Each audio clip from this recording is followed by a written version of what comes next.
All right. Hi, Casey.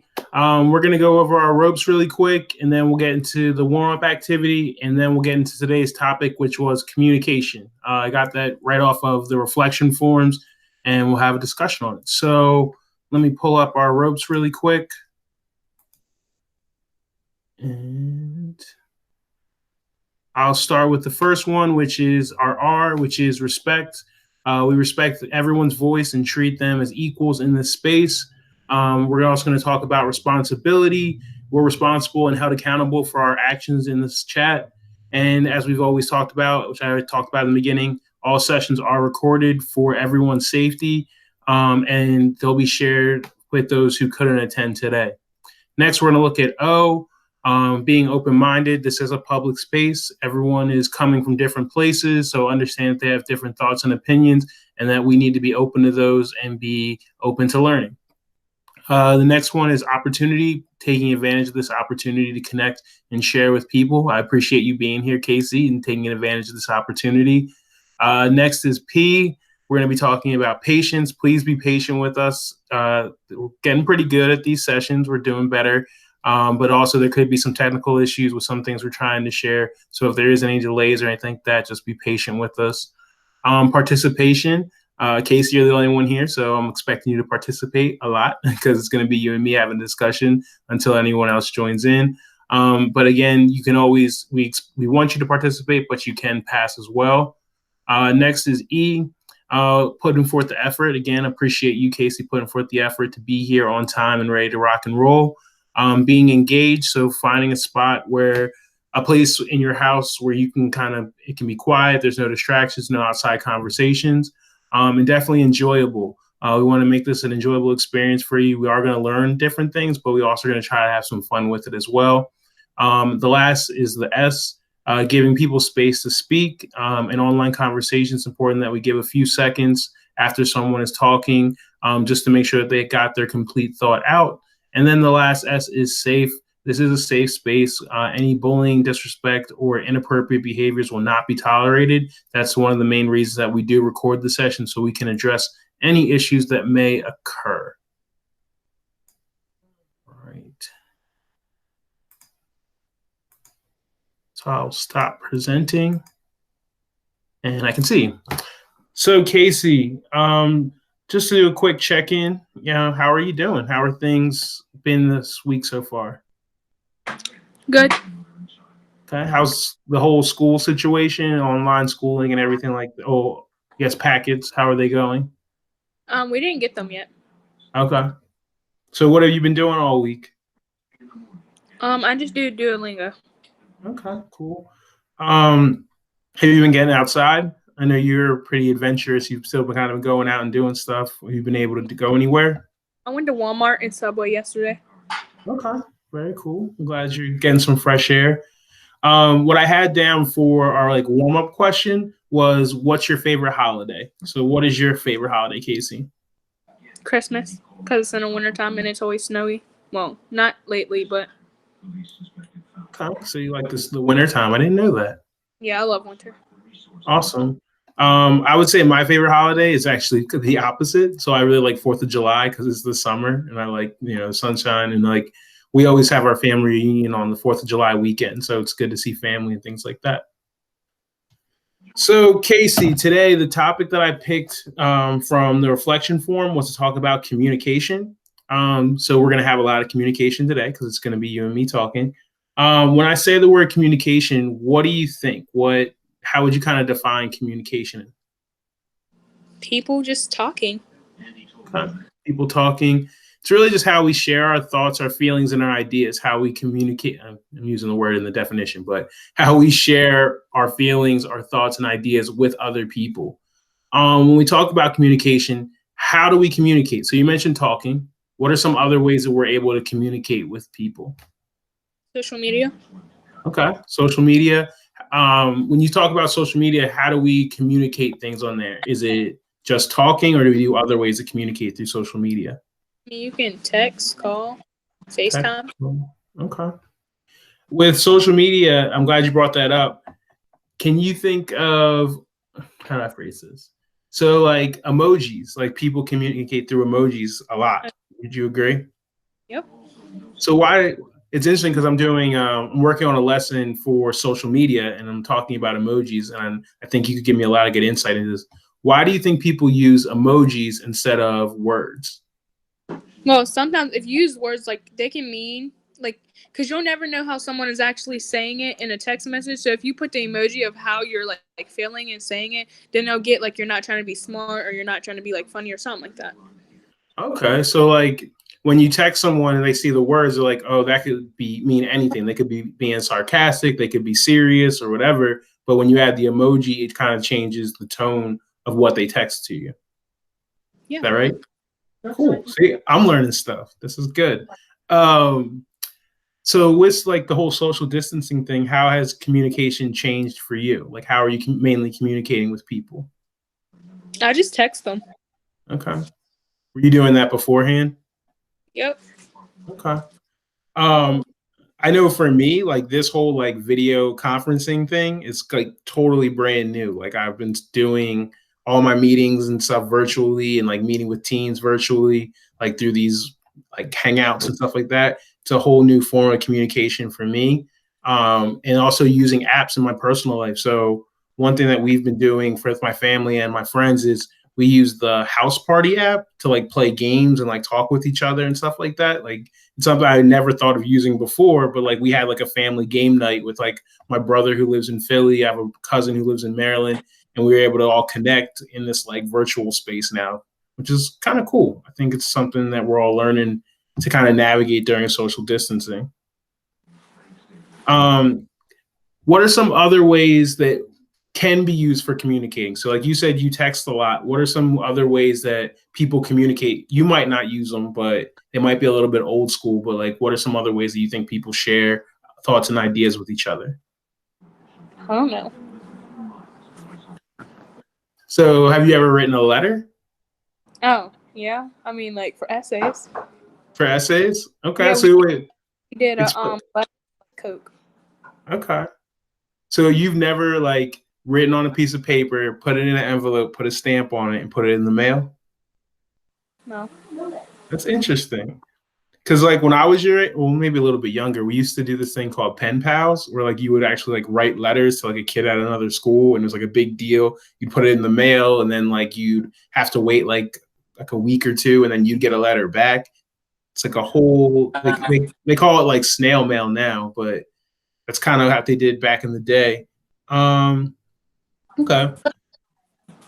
When we talk about communication, one thing to keep in mind is that communication is a two-way street. So, like, you can't communicate if no one's listening to you. Would you agree with that?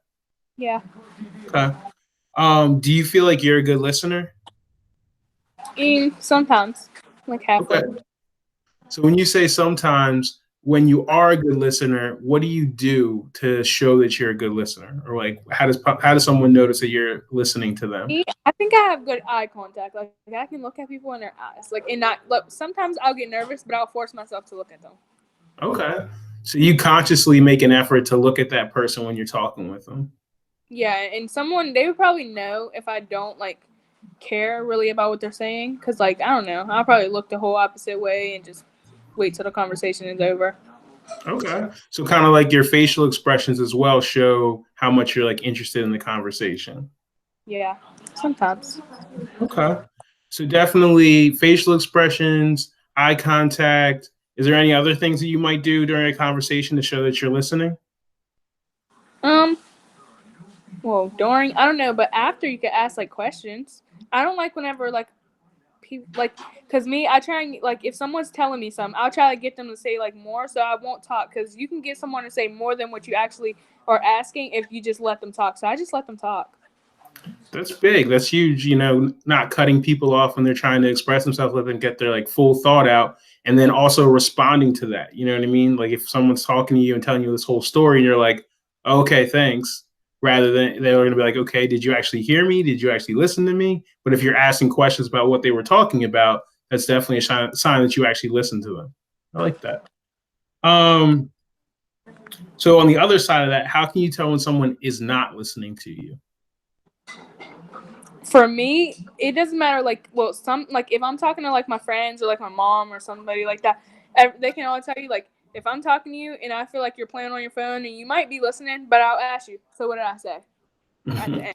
If you can't even tell me what I said, then I just, like, I don't know. I get mad when I have, like, a discussion with someone and they don't listen. Like, that just makes me mad. Yeah, I can definitely understand that. It's like, why? I don't know. It feels like, they didn't listen to me. Like they didn't care about what I had to say, and that's annoying. That would make me angry as well. Um, have you ever been in school and like a kid has their head down and like the teacher says you're not listening, and the kid's like, yes, I am. Has that ever happened? Have you ever seen something like that? Even though the kid didn't show that they were listening, but they were. After you talking to me for an hour. Yeah, I kind of talk a lot, but like, I don't know. You talk to me, and then I just kind of doze off on my phone. Casey, who's that? That's my mom. Okay. You can bring mom in the conversation because we're going to have a conversation about teens and adults and how they communicate. You can come over here if you want to be in this conversation. I just have to say, like, Casey talks a lot. So after hearing her for so long, I just want to jump on my phone and ignore her for a minute. Well, that's understandable. But I don't remember the last part. I don't like whenever, if I'm talking to you, you remember every piece of what I said. Like, not every piece, but at least give me some feedbacks about, like, each topic I was talking about. Because then that would make me, like, think that you weren't interested in what I was talking about at the end. And then she gets a really bad attitude. Like, see, never mind. Nothing. Yeah, and like whenever, if I'm talking to someone, if they don't hear me, I hate speaking twice. Well, Casey, if you tell like a long story and you're talking for a long time and the person says, can you repeat like the middle part because I missed it? Would that make you mad? That's fine. That would make me mad, but if they're like, no, if you're listening, you're always like, you'll play on your phone and then you'll ask me what I was talking about. And that, I don't know, I just think that's not, no. Like, Casey. You touch me on my phone already and you'd be like, Mom, then I expect you to put your phone down because when you talk to me, I put my phone down. Well, Casey, hold on a second. If your mom's already doing something and then you come and talk to her while she's doing something, she's still busy. Have you ever said, Mom, can I talk to you for a second and like ask for her undivided attention, like asking for that attention? Well, I just randomly, like, I'd be like, Mom, and she'll be like, huh, like that's for me, like saying you want to listen and you want to hear what I gotta say. If you say huh or what or something, so then I elaborate. One thing when we have a conversation with someone, it might be important, if it's a very important conversation, to be like, listen, I need your attention, like vocally say it, like I need you to focus on me right now. Because it might be like you're asking her, what's for dinner? It's not a big conversation. She can be on her phone and answer that question. Yeah, I don't think I would get mad. Like, I don't know. But if it's something that's really important to you, it's important that we also communicate that this is a serious conversation. I need your attention. At least being fair to them. You know what I mean? Because your mom might say, I'm really busy right now. I'm doing work or whatever. Can we talk about this later when I can give you that undivided attention? Just something to think about. And now, Casey, you said that sometimes your mom doesn't listen to you. Do you always listen to your mom when she's talking to you? Well, I like to hear what everyone's saying. Like, I don't know. I like hearing what people have to say. Like, if someone wants to tell me something, I like that just because, like, oh, you want to talk to me? Okay. So, yeah. So you value the fact that someone wants to take the time to have a conversation with you. That's big. That's good. So the next thing I want to talk to you about is communication styles. So have you ever heard someone say, it's not what you said, it's how you said it? Yeah, my mom says that all the time. She always says, because, like, I tell her, like, I'm not trying to be smart. And then she'll be like, well, it's not what you said. It's about how you said it. And, like, I don't realize because I talk like that normally. So then, like, yeah. Definitely. And that's something we don't necessarily notice all the time, like the tone of voice that we're having or how we're coming off. So I want to talk to you about, like, the three main styles that people use when they're talking. So, like, the first one we're talking about is aggressive style. So this is when you're openly expressing your ideas and your thoughts, but you're not necessarily taking into consideration the other person's opinions or feelings. So this could be sometime when, like, we're really emotional or really focused on something. We don't necessarily take into account how that other person's going to take it. Have you ever experienced something like that when someone's kind of speaking to you pretty aggressively, or you've spoken aggressively? Yeah, my mom, she has 10 kids, so, like, it's like that sometimes regularly. Okay. What about between you and your siblings? Oh, yeah. like when one of us are like when we're arguing or something like that, like we don't take in consideration with like what the other person has to say. Yeah, that's kind of bad. Hey, listen, it's bad, but it's also human. Like we make mistakes like that. When we're emotional, we don't necessarily listen. Like you'll be in an argument with someone yelling and screaming, and you don't even hear their side of it because you're so focused on your side of it. Does that happen? Yeah. And again, aggressive conversation does tend to happen when a lot of emotions are involved, but it's important to maybe step back and think about, am I really speaking how am I getting my point across, or am I just like spitting out my emotions? Kind of taking that into account. And it's important that when we're communicating with someone to keep in mind that the other person's side of it. Like we said before, communication is a two-way street, so we have to be respectful of that person and make them feel comfortable in the conversation. The next one is passive. This is when you might keep your opinions to yourself because you don't want to offend or challenge the other person that you're talking with. Have you ever experienced that where maybe you kind of bite your tongue or you don't say what you really mean because you don't want that other person to feel some type of way? I'm like a type of, I say whatever like my opinion is. Like I like to agree to disagree, or I like to, I don't know, stuff like that. Like I like to just have my opinion, your opinion. We can just debate off that. I don't know. Okay. Passive is one of those tough things where some people don't really like confrontation or like to challenge other people, so they'll just go with the flow and they won't really share their opinion to the fullest extent. They kind of hide their own thoughts because they're afraid of like how that other person's going to take it. Oh yeah. The last one is assertive. So assertive is when you express your thoughts and how you feel, but you do it in a polite manner and you take into consideration the other person. So that kind of sounds like you were talking about, Casey, where it's like you have your opinions, your thoughts, that person has theirs, and let's share them both and we'll see where we like land with it. You know what I mean? Yeah. Sometimes like I'll argue it and like other people argue it, but I don't know. I just like stuff like that. I don't really care. Well, I have a question. Do you know the difference between like an argument and a debate? Well, to me, an argument is when someone actually like you're not trying to just like to me an argument is like you're not just trying to like say what your opinion is. You're trying to make sure you're just right and the other person's wrong. When a debate is like neither one of y'all is wrong, you're just like going based off your opinions. To me, that might not be right. Mm-hmm. I mean, with a debate, you have differing opinions. You're both speaking your case, but there is no like feeling involved in terms of like I'm mad at this person or I'm trying to dominate. It's more like we're sharing our ideas, and whoever makes the best argument, I'm okay with that. Even though after that, sorry, I used the word argument, makes the best case, they if they can sway that person's opinion, it's not necessarily combative. It's just more of a discussion. Assertive is definitely the best way to go about it, just because it's the best way for you to grow as a person in communication. And it's also the best way that you could change other people's thoughts and ideas. And it sounds like you already use the assertive method. When we're talking about communication, there's a couple key things that you want to keep in mind. So one is focus on honesty. When you're talking with someone, communicating with someone, lying just makes it murky. The person can't trust the communication if they know that you're lying to them. Be a good listener, because as you're listening, you're taking in that information. You'll be more capable to give a better response. And you already said this, agree to disagree. I mean, you can have these conversations. At the end of the day, you might not change your opinion. They don't change theirs, but you had that conversation. So now both of you are more informed. When we're communicating, it's important to remain calm, just because emotions are important, but we also don't want those to cloud our judgment or clutter the conversation that we're having. Commit to it. So this is kind of what you were talking about with you and your mom. When you engage in a conversation, when you start communicating with someone, commit to that conversation. Be focused on who you're talking with. And then the last one is be assertive. Definitely make sure that you're getting your point across, but doing it in a respectful and considerate manner. So those are kind of the key things to keep in mind when you're communicating. I think it's kind of funny that your mom said that you talk a lot, because you talk, but you don't talk that much at CareerWorks. Like you make your comments, you say what you got to say. but it's not like you go on a long like tangent talking about stuff.